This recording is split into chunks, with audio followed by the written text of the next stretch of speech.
kalibutan, usahay dili na tumasatan, atong kahimtang daghan mga pagsulay.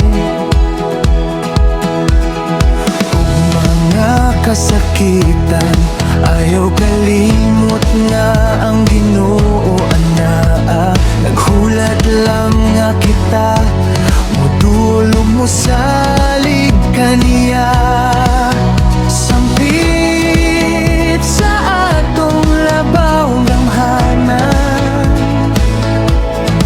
sa tanang luha o kasakit siya maoy atong saligan. Sa tanang pagsulay anaa siya, kanato nagkabay. Sa tanang kahadlok o kabalaka, kita mo salig lang kaniya. Kayang hingpit nga kalinaw o kaluwasan, sa Ginoo ra nato makablagan.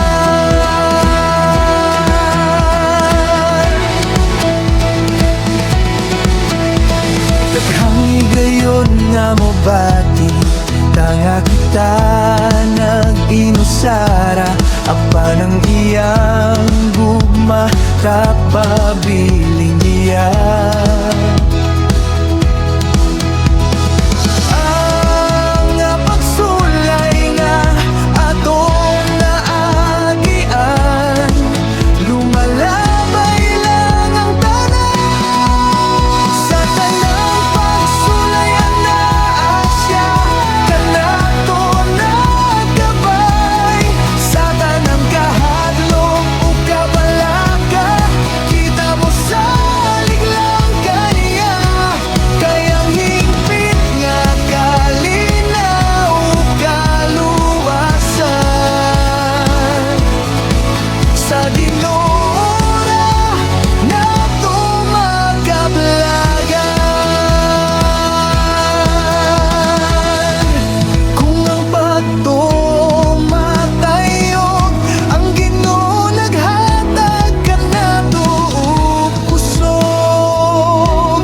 Wala ang mga kabalagan, kayang Ginoo kanunay ana ang giyan. Sa tanang pagsulay anaa siya, kanato naggabay. Sa tanang kahadlok o kabalaka, kita mo salig lang kaniya. Sa tanang pagsulay anaa siya, kanato naggabay. Sa tanang kahadlok o kabalaka, kita mo salig lang kaniya. Kayang hingpit nga kalinaw o kaluwasan, sa Ginoo ra nato makablagan.